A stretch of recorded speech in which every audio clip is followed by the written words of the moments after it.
Hello students, आज हम gender school and society का यूनिट 4 का टॉपिक है theories on gender and education Indian context. इसका जो टॉपिक है एजेंट्स और एजेंसीज ऑफ सोशलाइजेशन। अब ये कौन सी होती हैं, एजेंट्स कौन से होते हैं सोशलाइजेशन के। हमने फैक्टर्स तो पढ़ लिए थे लास्ट वीडियो में, अब हम पढ़ेंगे एजेंट्स और एजेंसीज क्या होती हैं सोशलाइजेशन की। अब सोशलाइजेशन जैसे मैंने कैरेक्टरिस्टिक्स में बताया था कि फॉर्मल एंड इनफॉर्मल होती हैं सोशलाइजेशन हमारी। अब सोशलाइजेशन हम कैसे एक्वायर करते हैं, जब हम इंटरेक्शन करते हैं अपनी फैमिली के साथ, फ्रेंड्स के साथ या वाइडर पब्लिक के साथ, जो कि पैंडेमिक में मुमकिन नहीं है। सोशल डिस्टेंसिंग रखनी है हमें, उसे नहीं भूलना है। एग्ज़ाम देने भी जाओगे आप लोग, सोशल डिस्टेंसिंग मेंटेन रखना, अपना मास्क मत उतारना ड्यूरिंग एग्ज़ाम्स, और अपना पानी लेके जाना और अपना एक हैंकी वगैरह लेके जाना और सैनिटाइज़र ज़रूर रखना। चलो अब टॉपिक पे आते हैं। अब जो हमारी जो एजेंट्स हैं सोशलाइजेशन के वो क्या है। सबसे पहले एजेंट आता है हमारा फैमिली। अब फैमिली से हम क्या क्या सीखता है बच्चा। सबसे पहले जो प्राइमरी एजेंट है सोशलाइजेशन का वो होती है फैमिली। सबसे पहले लैंग्वेज एक्विजिशन करता है, यानी जो हमारी मदर टंग है वो सीखता है बच्चा, और वो पूरे तरीके से डिपेंडेंट होता है अपने पेरेंट्स पर, अपनी फैमिली रिलेटिव्स पर, जो भी फैमिली में मेंबर्स होते हैं। और सोशलाइजेशन जो होती है वो इंटेंशनल होती है, क्योंकि वो अपनी सराउंडिंग्स में डिपेंड करता है पूरे तरीके से, खुद कुछ नहीं कर सकता छोटा बच्चा।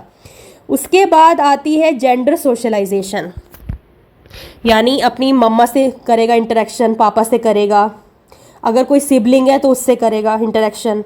यानी कि जो भी कल्चरल वैल्यूज़ है, एटीट्यूड्स हैं, वो खुद से लोगों को देख देख के इमिटेशन के थ्रू सीखता है बच्चा।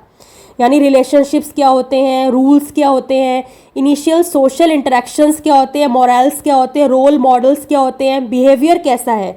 यानी चिल्ड्रन का जो बिहेवियर वगैरह है पूरे तरीके से अपनी फैमिली पे ही डिपेंड होता है सोशलाइजेशन का। अब सेकंड आता है रिलीजन।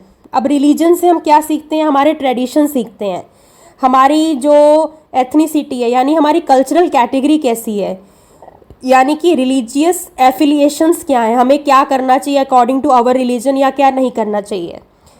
पूरी सोशल सेटिंग होती है जिसके अंदर हम सोशलाइजेशन प्रोसेस होती है, इसकी एजेंट है रिलीजन। अब पेरेंटल रिलीजियस पार्टिसिपेशन क्या है, मोस्ट इन्फ्लुएंशियल पार्ट है हमारी रिलीजियस सोशलाइजेशन का। जैसे पेरेंट्स कहते हैं रोज़ मंदिर जाओ, रोज़ गुरुद्वारे जाओ, या जो भी आपके हैं रिलीजियस आपकी जगह है वहाँ पे जाओ और पूजा करो, पाठ करो, व्रत रखो, ये सब जो भी रिलीजियस बिलीफ्स हैं, ये जो एजेंट्स हैं यानी एजेंसीज ऑफ सोशलाइजेशन है।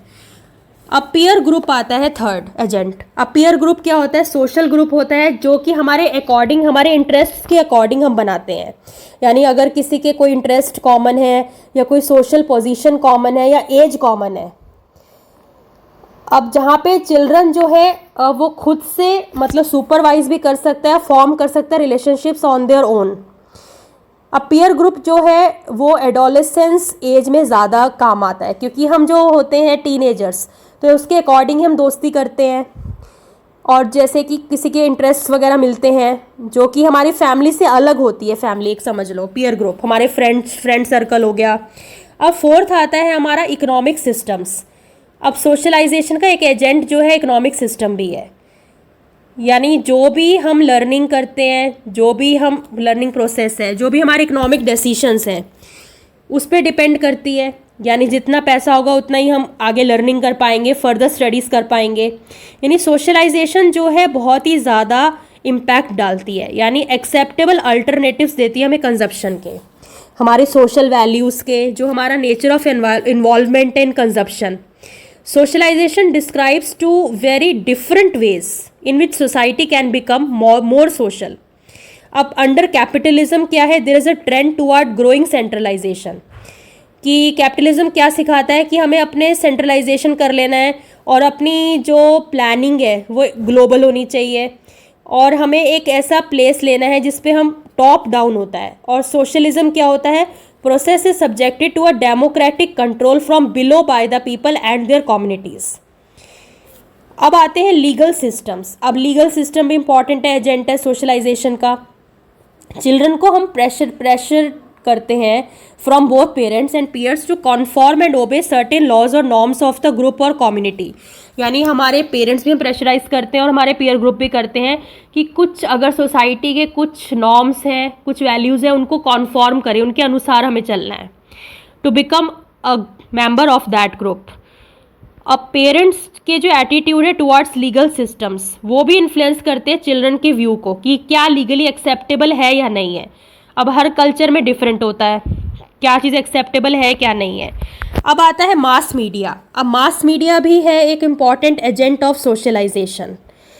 अब मास मीडिया हमें क्या सिखाता है, जेंडर स्टीरियोटाइपिंग सिखा देता है, क्योंकि मास मीडिया में क्या है, लड़कियों को ऐसा दिखाया जाता है, लड़कों को ऐसा दिखाया जाता है। अब मास मीडिया क्या है, उसका एनर्मस इफेक्ट है हमारे एटीट्यूड और हमारे बिहेवियर पर। यानी हमें अगर एग्रेशन सीखता है बच्चा, अगर कोई सोशलाइजेशन प्रोसेस का कंट्रीब्यूटर है तो वह मीडिया।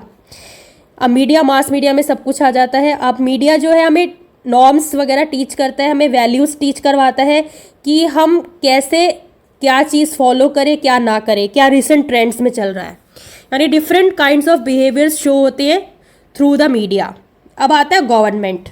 अब गवर्नमेंट कैसे है एजेंट ऑफ सोशलाइजेशन, क्योंकि गवर्नमेंट जो है हमें जो नॉर्म्स बनाती है, जो रूल्स रेगुलेशंस बनाती है, हमको उसके कॉन्फॉर्मेशन में ही चलना है। अब गवर्नमेंट हमें डिक्टेट करती है कुछ पॉइंट्स कि क्या सोशलाइजेशन के लिए ज़रूरी है। आजकल तो गवर्नमेंट कह रही है घर में रहो सुखी रहो, लेकिन अभी खैर एग्ज़ाम्स वगैरह तो हो रहे हैं। अब आते हैं एजुकेशनल इंस्टीट्यूशंस या स्कूल्स। अब एजुकेशनल इंस्टीट्यूशन में कॉलेज यूनिवर्सिटीज़ भी आ सकती हैं यहाँ पे, और स्कूल्स तो है ही हैं एजुकेशनल इंस्टीट्यूशन। अब वहाँ पे क्या है, पेरेंट्स और ग्रुप्स हमारे नहीं रहे सिर्फ सोशल एजेंट्स, अब सोशलाइजिंग एजेंसीज जो है हमारी स्कूल्स भी बन गई हैं। कोई भी सिविलाइज सोसाइटी है अब वो एक फॉर्मलाइज्ड एजेंट है एजुकेशन का, यानी कि स्कूल्स, कॉलेजेस, यूनिवर्सिटीज़ आ जाएंगे इसमें। सोशलाइजेशन प्रोसेस का मोस्ट इम्पॉर्टेंट पार्ट है ये। अब बच्चा जो एजुकेशन सीखता है, यानी जो लर्निंग प्रोसेस है उसकी, वो स्कूल्स में ही होती है, वो भी फॉर्मल लर्निंग। फॉर्मली वो सीखता है, डिसिप्लिन सीखता है, साइंस सीखता है, आर्ट सीखता है, और फिर वो एक जनरेशन से दूसरी जनरेशन में पास डाउन होती है। यानी जो एजुकेशनल इंस्टीट्यूशंस हैं वो हमें लैंग्वेज सिखाते हैं और अदर सब्जेक्ट्स भी सिखाते हैं, और साथ ही साथ हमारे अंदर टाइम, यानी टाइम पे हमें स्कूल जाना है, टाइम पे ये वाला आपका पीरियड लगेगा, इस टाइम पे ये पीरियड लगेगा, यानी जो भी है डिसिप्लिन है, जो टीम वर्क है, कोऑपरेशन है, कंपटीशन है, वो सब हम स्कूल से सीखते हैं। अब जो 9th आता है हमारा सोशलाइजिंग एजेंट, वो होता है ऑक्यूपेशन। अब कैसी ऑक्यूपेशन कौन एक्वायर करता है, कौन लेता है, कौन परस्यू करता है, कौन सी ऑक्यूपेशन में जाता है, या हमारी जो शेयर्ड इंटरेस्ट्स हैं, गोल्स हैं, उसके अकॉर्डिंग ही होती है हमारी ऑक्यूपेशन। यानी जो ऑक्यूपेशनल वर्ल्ड है उसमें जो है बंदा वो खुद से जानता है कि हमारे एक शेयर्ड इंटरेस्ट गोल्स क्या है, अपने आप एडजस्ट करता है, अपनी पोजीशन जो वो होल्ड करता है उस पोजीशन में बने रह के वो बहुत कुछ सीखता है।